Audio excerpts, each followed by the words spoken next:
Hello mga idol, please like, share and subscribe for more novel stories to uploads. Diyos ng Digmaan, JC Entertainment. Kabanata 331 hanggang Kabanata 340. Kabanata 331. May tiwala ako kay Jack. Tumingin si Sharon sa iba at sinabing, naniniwala ako sa kanya at kaya kong pamayat. Ouch, ang sakit ng tiyan ko. Kailangan ko ang banyo. Agad na tinakpe ni Sharon ang tiyan at tumingin sa inidoro pagkatapos magsalita. Paano ito posible? Takit sa tiyan. Naku, may kinalaman ba ito sa gamot? Paano mabilis kumilos ang gamot? Si Mr. George ay nasa takot. Oh God, baka may mali sa pills. Kung hindi, bakit sasakit ang tiyan ng aking anak? Ano ang dapat nating gawin? Ano ang dapat nating gawin? Obserbahan natin, baka wala lang. Naisip ito ni Madam George at naghintay ang lahat sa labas ng banyo. Naku, mas maganda iyon. Ilang sandali pa ay lumabas na si Sharon sa inidoro. Gayunpaman, sinimulan niyang takpan muli ang kanyang tiyan pagkaraan ng ilang oras. Bakit na naman ito nangyayari? Bakit pakiramdam ko na uubusan ako ng tubig? Natatay ba ako? Huling naglakad si Sharon patungo sa inidoro habang nakasandal sa dingding. Bastard, paano ang gamot na ito? Ito ay dapat na Croten. Galit na galit si Mr. George kaya hinawakan niya ang mga kamay niya at namula ang mukha. Nagkaroon lang siya ng isang anak na babae at ano ang dapat niyang gawin kung may nangyari sa kanya. Kahit medyo chubby siya, ang cute niya. Bukod doon, paanong hindi niya mamahalin ang kanyang nag-iisang anak na babae? Luca, dalhin ang mga tao sa bahay ni Jack at ibalik ang lahat dito. Mabilis na utos ni Mr. George. Kung may mangyari sa aking anak, gusto kong mamatay silang pangit. Oo, Master. Agad na kinumpas ni Lucas Soccer ang kanyang mga kamay bilang paggalang at umalis kasama ang isang grupo ng mga bodyguard. 2 beses lumabas si Sharon pero bumalik siya sa banyo pagkalabas niya ng pinto. Sa huli, nanatili siyang nakaupo sa toilet bowl at hindi lumabas. Nagdulot ito ng pag-aalala sa iba at wala silang ideya kung ano ang gagawin. Zina Jackson, how dare you come back here with my son? Sa bahay na tinutuluyan ni Jack at ng iba pa, galit na tumingin si Fiona kay Zina na kasama ni Ben. Inay, huwag naman po sana kumilos ng ganito. Sa tingin ko, may hindi pagkakaunawaan sa pagitan natin. Ibinaba ni Zina ang ulo at mamulong pagkaraan ng ilang sandali. Oo nanay, baka may hindi pagkakaunawaan. Agad namang ay nalalaya ni Ben si Zina at sinabing, hindi pagkakaunawaan. Paano yun magiging hindi pagkakaunawaan? Siya yung katrabaho ng mga motor robbers at ninakawan ako ng pera. Inamin na ito ng mga tulisan ng motor. Galit na tinignan ni Fiona si Zina. Tinanggihan niya ang 100 milyon mula kay Neil ngunit ang 3 milyon na ito ang tanging halaga niya ngayon. Paanong kumalma si Fiona nang maisip niya kung paanong muntik nang maagaw ang pera at halos hindi na nila ito mabawi. Kilala ko yung mga yun pero hindi ko sinabi sa kanila. Nililigaw ka nila. Naagrabyado ang ekspresyon ni Zina. Kabanata 332. Niligaw ako. Paano kanila nagawang masama? Kumunat ang noo ni Fiona at nagdududang tanong. Kinawian ni Zina ang kanyang kamay at sinabing, hindi na mali. Tinasadya nila akong iframe. Hindi ako nakasama sa kanila. Ganito ang nangyari. Dahil magkakilala kami, tinanong nila ako tungkol sa sitwasyon ng boyfriend ko pagkatapos naming mag-inuman at sinabing may nakita akong mahirap na lalaki. Napaisip agad si Zina. Nalungkot ako na sinabi nila iyon at sinagot na hindi kami mahirap. Sabi ko mayaman ka at magbabangko ka ng mahigit 3 milyon bukas. Uminom ako ng maraming inumin at sinabi ko sa kanila ang lahat dahil semi-conscious ako, kaya nakangiti agad na sabi ni Ben, itay at ina, makinig kayo. Tama ang sinabi ko na mali ang pagkakaintindi mo kay Zina pero hindi ka naniniwala. Imposible, sabi ni Jack nakita ka daw niya nung sinundan niya sila. Higit pa riyan, sinabi sa amin ng mga tulisan ng motor na 20% ang hiwa mo. Piit pa rin ni Fiona. Naglakad siya pasulong at tinulak si Zina. Shoo, lumabas ka. Ayaw ng pamilya Taylor ng manugang na katulad mo. Maganda ang pakikitungo namin sa iyo pero sa totoo lang masama kang tao. Nay, na-misunderstood mo talaga ako. Hindi ka makapaniwala sa isang panig na kwento ni Jack sa iyo. Sabi ni Zina habang umiiyak, alam mo namang ayaw sa akin ng ate ni Ben kaya ayaw din sa akin ni Jack, bayaw niya. Paano ka maniniwala sa lahat ng sinabi niya? Nagsimulang magtaka si Fiona sa nangyari nang marinig niya ang sinabi ni Zina. Tiningnan niya ang naaagrabyado na ekspresyon ni Zina at naramdaman niyang hindi siya nagsisinungaling. Dati, minamaliit ni Zina si Jack at maraming beses na itong nagsalita para sa kanilang pamilya. Kaya naman, maaaring may sama ng loob si Jack kay Zina at ginagawa niya ito para itaboy siya. Natuwa si Zina nang makita niyang nag-aalangan si Fiona. Agad siyang pumunta sa harap at sinabing, "Inay, sisihin mo ako sa lahat." Tinisisi ko ang sarili ko sa sinabi ko sa mga taong iyon pagkatapos kong malasing. Nakipag-inuman din ako sa kanila sa pangalawang pagkakataon na pumunta kayo para isagawa ang deposito. Tinabi ko sa kanila ang lahat dahil lasing ako at gusto kong ipakita na ang pamilya Taylor ay mayaman at hindi mahirap. Ina, ilang taon mo nang kilala si Zina? Siya ay nakatira sa amin noong kami ay mahirap. Hindi ka naniniwala sa sinasabi niya pero naniniwala ka kay Jack. Hindi niya gusto si Zina at may sasabihin sana siya para itaboy siya. Tsaka naiintindihan ko naman si Zina, hindi siya ganong klaseng babae. Nagsalita si Ben sa ngalan ni Zina. Hindi gagawin ng anak ko yon. Bakit siya nagkakamali kay Zina? Si Joanne, na nasa tabi, ay hindi na ituloy sa narinig ang kanilang sinasabi at tumutol sa madilim na ekspresyon. Pakiramdam ko ay hindi si Zina ang sinasabi niya. Ikaw ang nanay ni Jack kaya natural na pumanig ka sa kanya. Iyakap ni Zina ang kanyang dibdib gamit ang dalawang kamay at sinabing misteryoso. Gayunpaman, naiintindihan ko. Pagkatapos ng lahat, walang ina na tutulong sa mga tagalabas sa halip na ang kanilang sariling anak, ngunit ang katotohanan ay nasa harap mo. Ibinuka ni Joanne ang kanyang bibig ngunit walang masabi. Siya ay isang mapayapang tao, paano siya mananalo sa isang laban sa isang tulad ni Zina? Sige. Hayaan na lang natin ang isyong ito. Baka misunderstanding talaga. Nga pala, Zina, kailangan mong uminom ng mas kaunti at kontrolin ang iyong mga salita. Kung tutusin, sa bibig nang gagaling ang kamalasan. Naiintindihan mo ba ako? Tumingin si Fiona kay Zina, nag-isip at sinabing, ay oo, narinig ko na maraming tao ang namatay sa kakahuyan sa labas ng bahay kahapon. Posible bang pinatay sila ni Jack? Agad namang nasabi ni Zina na nagtataka, talaga. Hindi pwede. Wala akong ideya. Hindi nakakagulat na hindi ko makontak ang aking kaibigan sa pamamagitan ng telepono. Siguradong pinatay sila ni Jack para maibalik ang pera. Kabanata 333. Napahinto si Zina at napabuntong hininga bago siya nagpatuloy sa pagsasalita. Say, masyadong duguan at bayolente si Jack. Pinatay niya ang mga taong iyon dahil sa pera. Ano ang mangyayari sa atin kung nagkamali tayo sa kanya sa hinaharap? Will he also? Hindi natuloy si Zina pero malinaw sa iba ang kahulugan sa likod ng mga salitang iyon. Nagkatinginan sina Fiona at Ben at nakaramdam ng lamig sa kanilang mga gulugod. Totoong pumatay ng tao si Jack para sa pera at sobra na. Kung sinaktan siya ng mga taong iyon ay tinuruan na lang niya sila ng leksyon.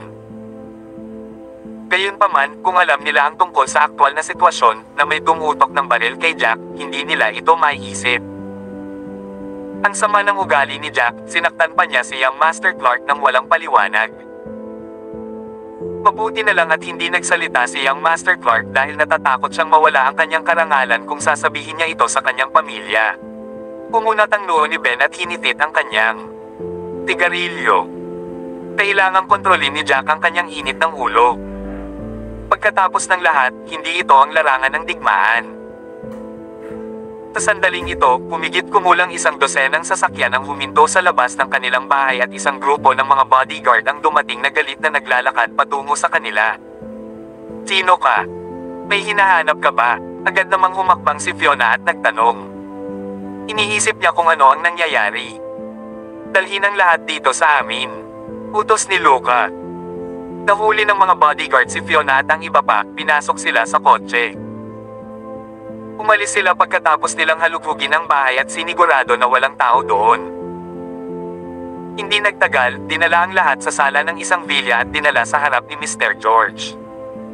Ito. Saan tayo? Nagkamali ka ba? Wala kaming ginawa. Nagkamali ka ba? Labis na natakot si Fiona at ang iba pa nang makita nila ang napakagarang bahay na iyon. Ang aming mga tao ay hindi gagawa ng gayong mababang antas ng mga pagkakamali. Madilim ang ekspresyon ng mukha ni Mr. George. Tiningnan niya sina Ben at Zina bago sinabing, "You two must be Jack and Selena, right? Kung may mangyari sa aking anak ngayon, kayong lahat dito ay kailangang mamatay kasama niya." Matapos marinig ang sinabi niya, natakot si Fiona at ang iba pa kaya namutla ang mga mukha. Tiyak na nagdulot na naman ng gulo ang manggugulo na si Jack. Hindi. Boss. Hindi, mister, nagkamali ka talaga. Hindi ako si Jack at hindi siya si Selena. Ang pangalan ko ay Ben at ako ay kapatid ni Selena. Ito si Zina, girlfriend ko. Ang dalawang ito ay aking mga magulang at ito ang ina ni Jack. Sa sobrang takot ni Ben ay nanginginig ang boses. Ipinagpatuloy niya ang kanyang paliwanag, si Jack siguro ang nakasakit sa inyo ng anak mo. Kailangan mo lang siyang makuha at alam ko kung nasaan siya. Hulihin mo siya at ayos lang na patayin mo rin siya. Pero inosente kami. Ikaw ang pamilya niya. Malamig na ngumiti si Mr. George at sinabing, dahil ikaw ang kanyang pamilya, hindi ito isang pagkakamali. Kung may mangyari sa aking anak, dapat kayong lahat ay mamatay. Magdurusa at magsisisi si Jack kung patay na kayo. Kabanata 334. Nang marinig iyon nina Andrew at Fiona, nanginginig sila sa takot. Hindi nila inaasahan na ganoon ang iniisip ng kabilang partido. Kuya, wag naman po sana. Hinahabol mo si Jack. Wala siyang kinalaman sa amin, stay in-law lang. Tama, hindi ko pa nga siya na-acknowledge bilang manugang ko. Galit na galit ako sa kanya. Pabayaan mo na kami. Kami ay inosente, tanong ni Fiona habang tumatawa. Anong lugar ito? Tumingin si Zina sa paligid at naramdaman niyang napakalaki ng lugar. Wala siyang ideya kung aling pamilya ito, ngunit tiyak na mas mayaman ito kaysa sa pamilyang Taylor. Siya ang master ng pamilya George. Tumanggo ang isa sa mga katulong. Dahil nahuli ka, huwag mo nang isipin ang pag-alis dito. Pamilya George. Ang first class na aristokratikong pamilya. Napabuntong hininga si Zina na wala nang masabi. Bakit sinaktan ni Jack ang pamilya George? Malas talaga siya. Kung alam niyang mangyayari ito, dapat ay nakipaghiwalay na lang siya kay Ben. Ang kanyang orihinal na plano ay upang makilala ang higit pang mga mayayaman sa pamamagitan ni Ben. Hindi lamang niya nakuha ang kanyang mga kamay sa pera, nakuha pa niya ang kanyang sarili sa problema. Teka, sandali. Naalala ko na. Kahapon ng gabi, nag-propose si Miss George kay Jack. Hindi naman siya nasaktan noon, di ba? Mr. George, ano ang nangyayari? Galit ba si Miss George? Kung ganoon ang kaso, madali itong malutas. Matutulungan kitang hikayatin siyang pakasalan si Miss George. Sa ganoong paraan tayo ay magiging isang malaking pamilya. Pag-usapan natin ito ng mapayapa. Hindi na kailangan ng karahasan. Si Fiona ay tumatawa ng paumanhin habang nag-iisip ng mga paraan para patayin si Jack.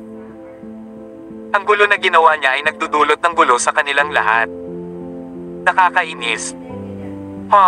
Kasuklam-suklam si Jack. Binigyan niya ang aking anak na babae ng 3 tableta na sinasabing makakatulong ito sa kanya na mawala ng timbang at maalis ang mga lason mula sa kanya. Gayunpaman, ang aking anak na babae ay natigil sa banyo dahil sa pagtatae mula nang kumain siya ng tableta. Kung magpapatuloy ito, hindi niya ito kakayanin. Pinaghihinalaan ko na pinakain ni Jack ang aking anak na babae ng protein para lang mapalinas ang aking anak. Galit na galit si Mr. George at nagngangalit ang mga ngipin, masyado siyang hamak. Pwede naman niyang tanggihan ang anak ko kung hindi niya gusto. Sa halip, pinaalis niya ang iba at ginamot ang aking anak. Piling ko sinasadya niyang paglaruan ang anak ko para kutsain siya. Pagkatapos noon, nag-isip ulit siya at sinabing, sabihin mo sa akin, saan nagtatrabaho ngayon ang anak ng aptik na iyon. Magpapadala ako ng isang tao upang dalhin siya dito. Pamilya ka niya, huwag mo nang isipin na tumakas. Mr. George, sasabihin namin sa iyo kung saan siya nagtatrabaho. Pwede bang hayaan mo na lang kami, please? Tila ang pamilya ni Jack mula nang legal na ikinasal sina Selena at Jack. Ang bagay na ito ay ipinaalam sa buong Eastfield. Gayunpaman, iba ako. Ako lang ang girlfriend ni Ben Taylor.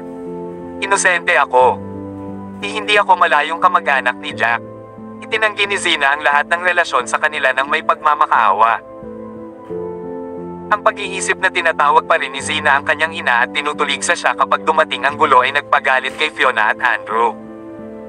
Mr. George, please let her go. Girlfriend ko lang siya at hindi pa pwedeng ituring na bahagi ng pamilya namin. Tumulong si Ben sa paghingi ng awa matapos matingnan ng matagal si Zina. Kung tutusin, kung galit ang kabilang partido at gusto silang patayin, mas mainam na magligtas ng maraming buhay hanggat maaari. Ben, na-miss din kita, pero hindi pa ako tinuturing na parte ng pamilya mo dahil hindi pa ako kasal sa iyo. Patawarin mo ako.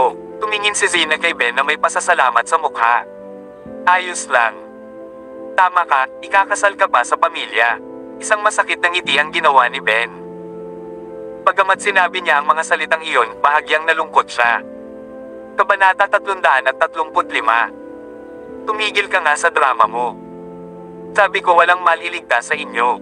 Umiti ng masama si Mr. George at sinabing saan nagtatrabaho sina Jack at Selena.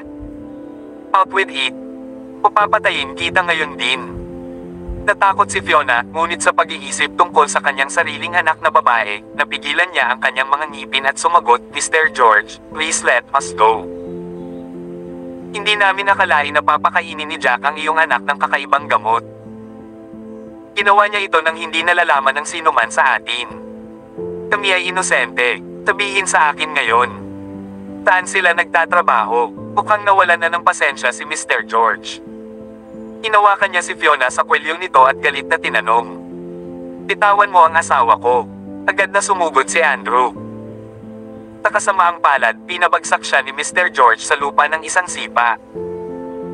Dumapit na rin ang mga bodyguard at pinalibutan siya. Sabihin mo sa akin. Tinaman ng tingin ni Mr. George si Fiona. Kung hindi mo sinabi sa akin, papatayin kita ngayon din. Sa sandaling iyon, talagang takot na takot si Fiona na kinakabahang sumagot, Jack is working as a bodyguard at the Drake family. Hindi ko pa pwedeng sabihin kung saan nagtatrabaho ang anak ko. Dapat hinahanap mo si Jack, ang pamilya Drake. Nang marinig iyon, natigilan sandali si Mr. George. Kung iyon ang kaso, kung gayon ang mga bagay ay magiging medyo mahirap. Bagamat bodyguard lamang ng pamilya Drake si Jack, kailangan pa rin nilang igalang ang katayuan ng kanyang amo. Ang pumunta at hulihin siya ay makakaasar sa pamilya Drake, ano ang magagawa niya?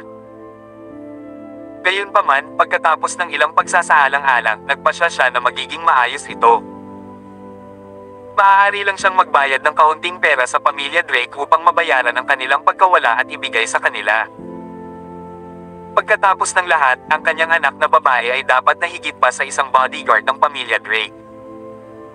Sa bagay na iyon, naniniwala siya na maiintindihan ng pamilya Drake. Kasabay nito, isa pang matandang lalaki mula sa pamilya George ang naglabas ng baril at itinutok ito sa ulo ni Zina.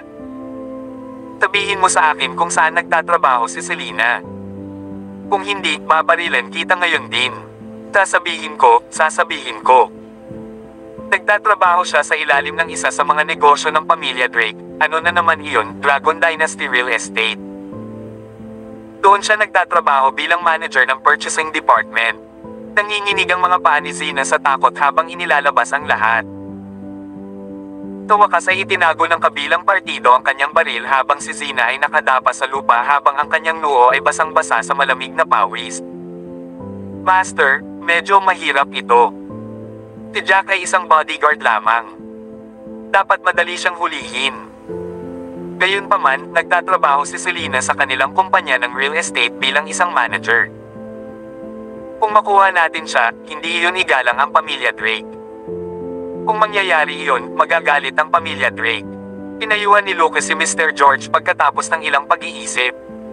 Oo, tama iyan. Lubos na pinapabore ng pamilya Drake ang aking anak na babae. Bagamat isa lamang siyang manager, ang kanyang buwanang sweldo ay nasa $1,000,000. Gusto talaga nila ang anak ko. Kung pupuntahan mo ang anak ko, masasaktan mo ang pamilya Drake. Nagningning ang mga mata ni Fiona. Lumakad siya ng ilang hakbang pasulong at napabulalas ng takot. Gawin natin itong paraan. Igagalang namin ang pamilya Drake at kakalimutan namin si Selena. Si Jack naman, kukunin natin siya. Gayunpaman, hindi namin siya maaaring puntahan sa Drake residence. Maghanap ng ilang tao at itago sila sa labas. Ipahuli siya sa sandaling umalis siya sa Drake residence. Sa wakas ay nagbilin si Mr. George pagkatapos ng ilang pagsasaalang-alang. Kabanata 336. Parehong nakahinga ng maluwag sina Fiona at Andrew nang marinig nilang hindi kinidnap ang kanilang anak. Gayunpaman, sila ay galit na galit, alam na hindi nila matatakasan ang hindi maiiwasan. Si Jack ang may kasalanan ng lahat. Bali hindi niya gusto si Sharon, talagang gumamit siya ng crotons para linlangan siya at sinabi sa kanya na ito ay pampapayat na gamot. Ang kawawang babae ay nagdurusa pa rin sa pagtatae. Aalis na po ako, sir. Nagbigay ng kamao at palad si Luca bago siya mabilis na umalis sa eksena. Alam niyang bodyguard si Jack at inakala niyang siya ay isang bihasang manlalaban, kaya naglibot siya sa paghahanap ng iba pang mahuhusay na manlalaban na air recruit. Taka lang siya umalis papunta sa tinitirhan ng pamilya Drake. Napabuntong hininga si Joanne sa loob. Inaasahan na niya ang lahat ng ginawa ni Fiona at ng iba pa. Gayunpaman, hindi siya tumayo para sa kapakanan ng kanyang anak. Alam niyang wala itong silbi kahit na ipaliwanag niya ang lahat sa ngalan niya. Bukod dito, lubos siyang naniniwala na ang kanyang anak ay hindi magiging hanggal sa pagpapakain ng mga croton ni Sharon. Ang kanyang anak ay hindi isang taong tulad nito, hindi siya magpiprank sa isang tao kahit hindi niya ito gusto. O, mas mabuti. Kawakas, pagkatapos ng tila walang hanggan, sa wakas ay lumabas si Sharon mula sa banyo, malamig na pawis ang tumutulo sa kanyang noo. Mahal, kamusta ka na? Ayos ka lang ba? Agad na tanong ng kanyang mga magulang nang makita siyang lumabas, bakas ang pag-aalala sa kanilang mga ekspresyon. Ayos lang ako. I'm in good spirits, actually. Dashta lang ako. Sumili si Sharon ng nakakainis na ngiti. Sa kanya napansin ang mga bodyguard na nasa harapan niya, pati na rin si Fiona at ang iba pa. Mom, Dad, sino po sila? Nako, sila ang biyanan ng punk na iyon, si Jack White. Dinala ko lang sila dito since family niya sila. Hinahanap siya ngayon ni Luca. Unfortunately, that punk is working as a bodyguard for the Drake family, so it's wise na wag natin siyang mahuli agad. Tinabihan ko si Luca at ang iba pa niyang kasama na maghintay sa pasukan. Mahuhuli siya kapag nakaalis na siya sa trabaho. Ang Jack na iyon ay talagang naglakas loob na pakainin ka ng mga croton na nagbibigay sa iyo ng sakit sa tiyan. Ang pinuno ng pamilyang George ay nagsalita. Tuturuan ko talaga siya ng leksyon kapag nakuha na natin siya. Agad namang nakita ni Sharon ang pula. Mom, Dad, ano pong ginagawa niyong dalawa? Tumahol siya agad. Slimming pills lang ang binigay sa akin ni Jack. Naniniwala ako sa kanya. Tinabi niya sa akin na makakabawas ako ng 15 kilo sa loob ng isang araw. Pagkatapos niyang sabihin iyon ay lumingon siya sa mga bodyguard. Bitawan mo na lang sila at tingnan mo na sila, utos niya. Sabihin mo rin kay Luca na bumalik ka. Si Jack ay isang doktor. Siya ay malamang na mas mahusay kaysa sa mga western na doktor sa mga ospital. Dapat tingin ng mga bodyguard sa kanilang mga amo, hindi gumagalaw kahit isang pulgada. Nang marinig ito ni Fiona at ng iba pa, bumakas ang pagkalito sa kanilang mga ekspresyon. Jack, isang doktor. Hinding-hindi sila maniniwala sa loob ng 1,000,000 taon. Oo naman. May kaunting kaalaman si Jack kung paano gagamutin ang mga buto pagkatapos na nasa larangan ng digmaan sa loob ng maraming taon bilang isang militar at nagawa niyang pagalingin ang binti ni Andrew. Gayunpaman, hindi iyon nangangahulugan na siya ay kwalipikado upang matulungan si Sharon na magbawas ng timbang. Higit pa rito, ang pagpapagaling ng binti at pagbaba ng timbang ay dalawang ganap na magkaibang isyu. Tama iyan. Tiyak na nagbigay ng slimang pill si Jack. Mr. George, may hindi pagkakaunawaan. Pabayaan mo na kami. Unang nag-react si Zina sabay sigaw niya. Ang gusto lang niya ay umalis sa lugar na ito at aalis siya kaagad sa Eastfield. Siya ay umunlad saan man siya magpunta. Kahit na napagtanto ng ulo ng pamilya George na may mali pagkatapos, huli na ang lahat. Hindi ko sila kayang bitawan. Hindi ko ma-verify kung magkakaroon ng komplikasyon ang iyong katawan mamaya. Matagal kang nasa palikuran ngayon lang. Dapat kumain ka ng crotons. Tumingin sa iyo. Napakagwapo mo. Medyo pamayat ka yata. Ang ulo ng pamilya George ay nag-obserba sa kanyang anak na babae at napansin na medyo payat ito. Pumirot ang puso niya sa nakita. Kabanata 337. Mukha akong mas payat, agad na nagningning ang mga mata ni Sharon. Mabilis. Kunin mo ako ng weighing scale. Tinabi nga ni Jack na magpapayat ako ng 15 kilo sa loob ng isang araw. Hayaan mong sukatin ko ang aking timbang at tingnan kung talagang epektibo ang gamot. Umihikbi siya. Oh my goodness, huwag mong sabihin sa akin na makikita ko na ang mga resulta. Naramdaman ni Sharon ang kaligayahang bumabalot sa kanyang katawan. Kung talagang pamayat siya, magiging maganda ang araw niya. Hindi nagtagal, 2 bodyguard ang nagdala ng napakalaking timhangan sa kanya. Agad namang tumayo si Sharon dito. Tinimbang ko lang ang aking sarili noong nakaraang araw, sabi niya. 106 na kilos ako noon. Tino ang nakakaalam kung talagang pamayat ako. Pagkatapos niyang sabihin ito, napansin niya ang mga numero. Oh my goodness! 101.5 kilos lang ako ngayon. Bigla siyang sumabog sa tuwa. Nabawasan lang ako ng 4.5 kilos sa loob ng ilang sandali. Ito ay kamangha-manghang. Hindi pwede. Nagpayat ka talaga. Nagpalitan ng tingin sina Mr. at Mrs. George. Lubos na namangha. Ang pinakamaraming nasa loob ng banyo ay marahil 1 oras at talagang bumaba ang bigat ng kanilang anak. Seryoso, si Joan ang unang sumugod. Tiningnan din niya ang mga numero. Naantig siya na nagsimulang mapuno ng luha ang kanyang mga mata. Alam ko na hindi manloloko ng anak ko. Hindi siya manloloko, maaasahan mo yan. Dahil sinabi niyang makakatulong ito kay Miss George na magbawas ng timbang, tiyak na tutuperin niya ang kanyang mga salita. Talaga.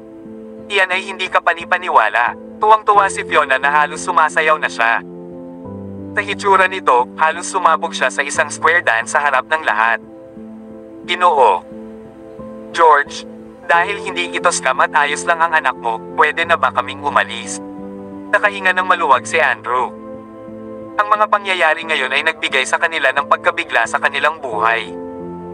Hindi pwede, ang agarang tugon ni Mr. George ay nahuli sila ng walang bantay. Hindi natin alam ang buong sitwasyon ngayon. Sino ang nakakaalam kung anong gamot ang iyong kinain? Paano kung may side effects ito? Paano kung hindi tumpak ang weighing scale na ito?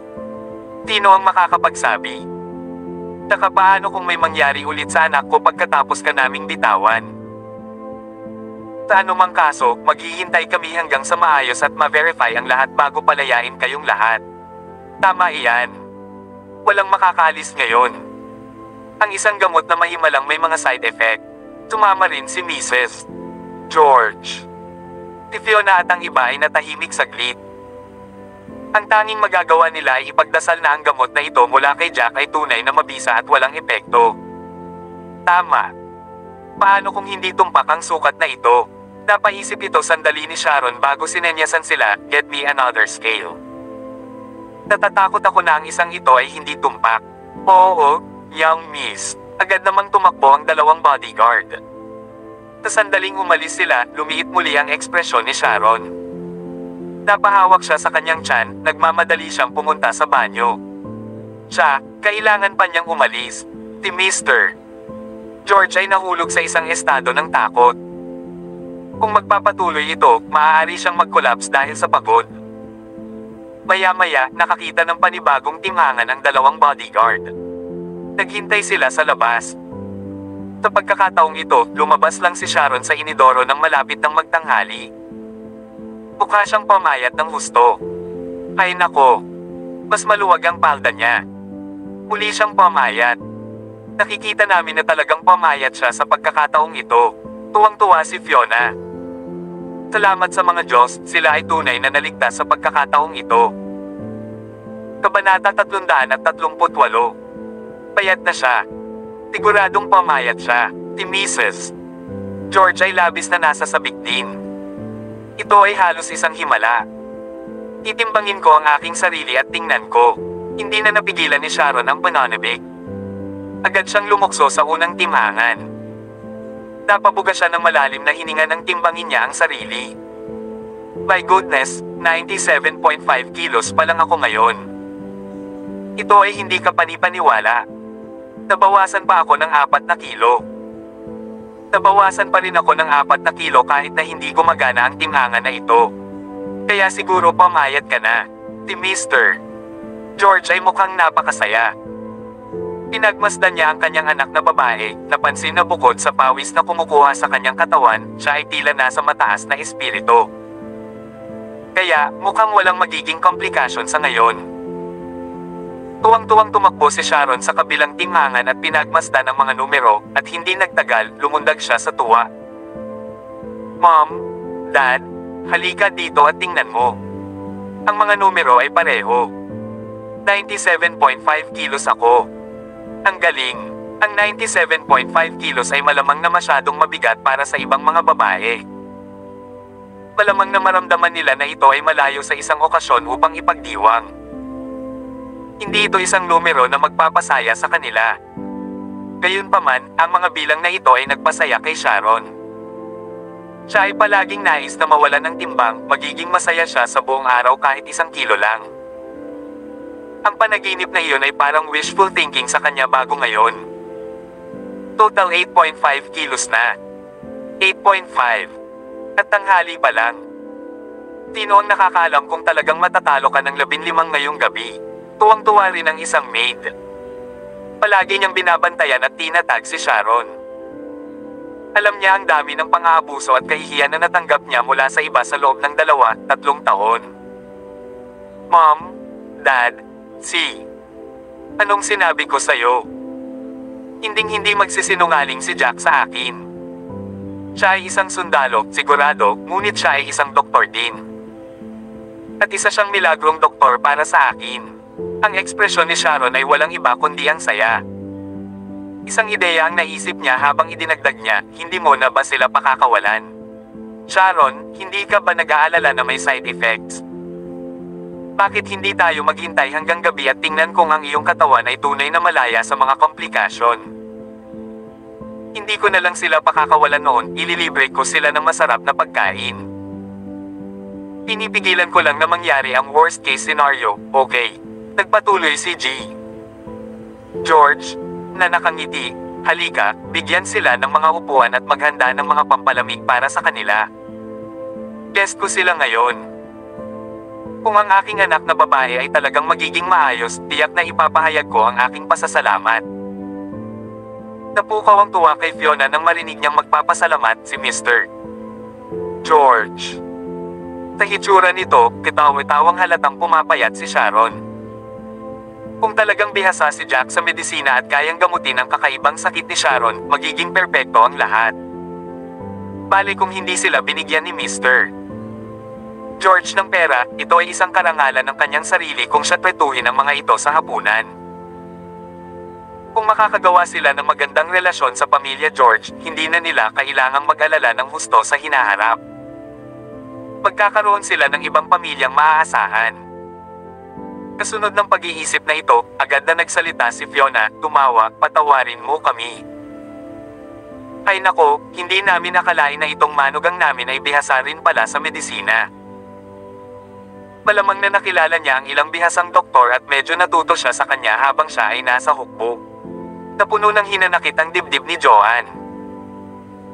Nang una nilang mabalitaan na sila ay papatayin, si Fiona at ang iba pa ay nakaramdam ng labis na pagkapuot na handa silang agad na putulin ang lahat ng relasyon kay Jack.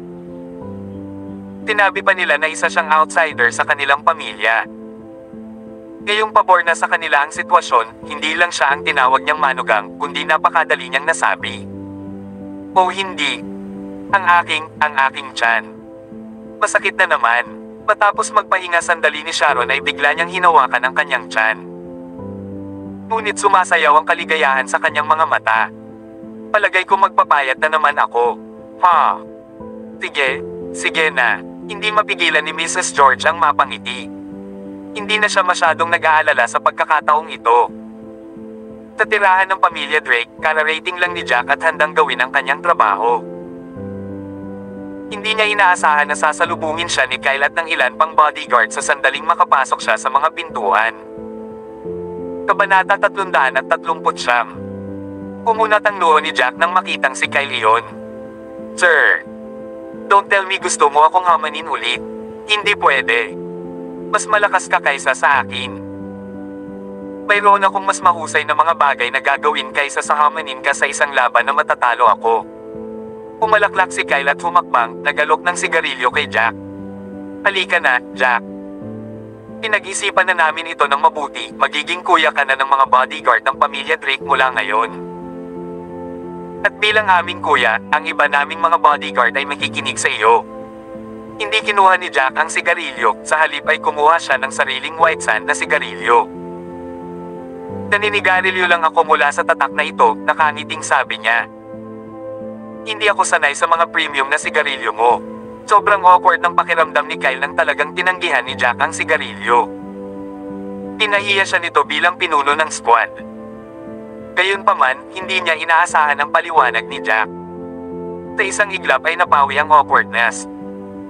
Umiti siya at inilagay ang sigarilyo sa pagitan ng kanyang mga ngipin. Natatangi ka talaga, Jack. Kahit na ang iyong mga libangan ay mas espesyal kaysa sa amin. Kahit anong gusto mo. Tawagin mo na lang ako kung anong gusto mong itawag sa akin. Iniunat ni Jack ang kanyang mga paa, nag-isip sandali. Pero, dahil tinatawag mo na akong kuya, mas mahusay kang gumanap ng maayos sa hinaharap. Siyempre, pag-amin ni Kyle habang kinakabog ang dibdib. Sige na, tumanggaw si Jack at pumasok sa loob.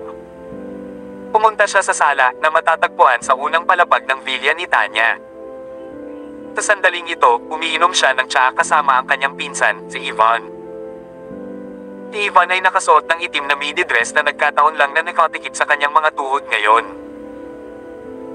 Sa kanyang makatarungang kulay ng balat, ang kaibahan na ito ay naging mas kaakit-akit sa kanya, isang hangin ng kakisigan at pangakit na bumabalot sa kanya. Agad na nawala ang ngiti sa mukha niya nang makitang pumasok si Jack. Kumulo ang galit sa kanya nang maalala niya ang nangyari kahapon, nang ang pump na iyon ay nakakita ng isang bagay na hindi niya dapat makita.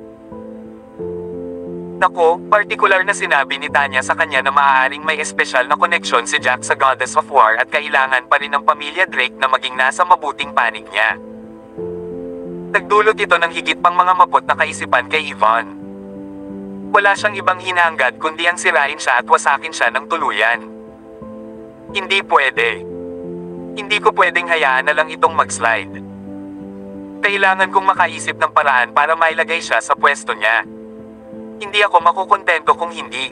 Napaisip si Yvonne saglit tapos may naisip siya. Umisi siya sa pinsan. Tanya, matagal na akong hindi nakakapunta sa Gemstone Street. Bakit hindi tayo maglibot doon ngayon? Oo naman. Ang tagal ko nang hindi namimili. Pero na, agad namang pumayag si Tanya. Kung ganoon, dapat ba nating isama ang iyong personal na bodyguard? Kung tutusin, hindi tayo makakapunta doon ng walang bodyguard. Maraming mayayaman ang pumupunta doon, pero maraming mandurukot sa mga lugar na ganyan. At saka, medyo magulo doon. Sumulyap si Yvonne kay Jack. Malinaw ang implicit message sa kanyang mga salita. Lahat tama. Wala na kaming ibang dadalhin kundi siya lang. Siya ay nagkakahalaga ng ilang dosenang mga lalaki mag-isa. Nakangiting sagot ni Tanya. Ilang dosina. Pinamaliit mo ako. Umiti si Jack at idinagdag, I'm worth 8,000 kung puro ungol lang ang kinakaharap ko. Kabanata 340. Anong yabang? Para bang ikaw mismo ay Diyos ng digmaan? Napamulat ng mata si Yvonne sa sinabi ni Jack.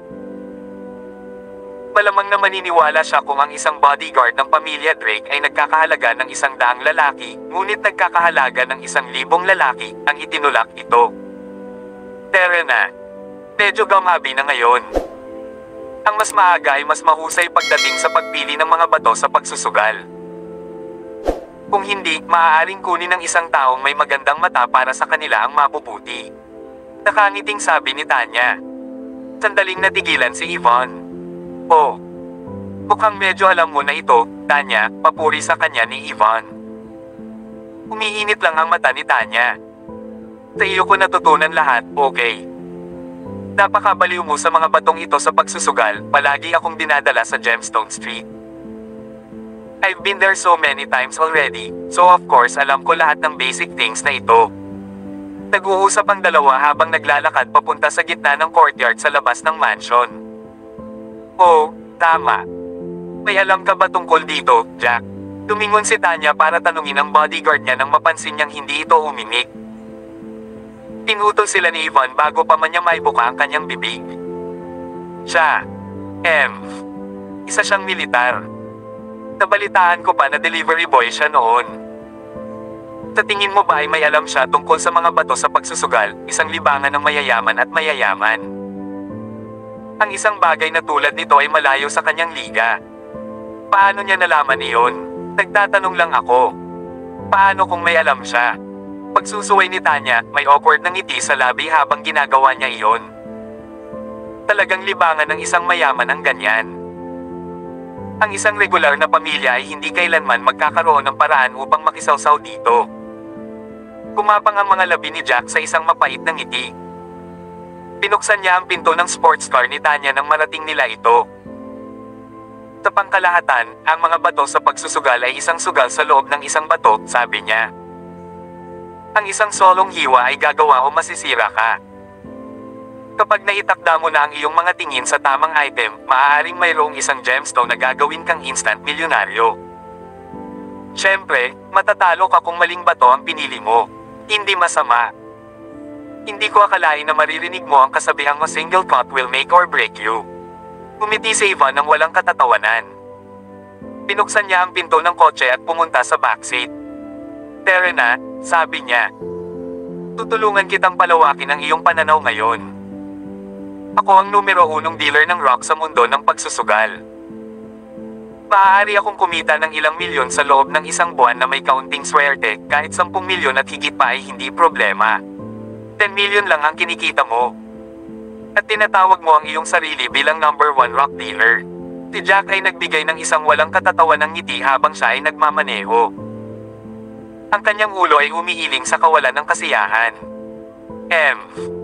Para kang may napakagandang mata.